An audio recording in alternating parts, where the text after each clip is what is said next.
Bumaha ng pagmamahal sa isang kasal sa Malolos, Bulacan sa gitna ng literal na pagbaha sa simbahan. Walking down the flooded aisle ng Barasoain Church ang bride na yan. Walang exempted dahil sumuong pati mga abay at mga ninong at ninang. Kaya nagpapasalamat ang newlyweds na sina Jamaica at Jao sa mga bisitang nabasa. Tila blessing daw ang ulan sa kanilang pinakahihintay na araw at pinaghandaang kasal.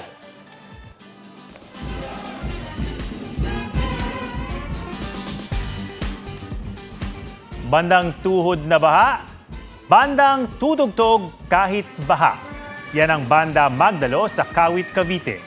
Masaya nilang itinuloy ang pagtugtog habang pumaparada sa pagdiriwang ng kapistahan ng patrong Maria Magdalena ngayong araw.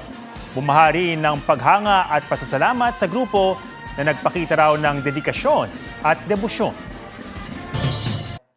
Huwag magpahuli sa mga balitang dapat niyong malaman. Mag-subscribe na sa GMA Integrated News sa YouTube.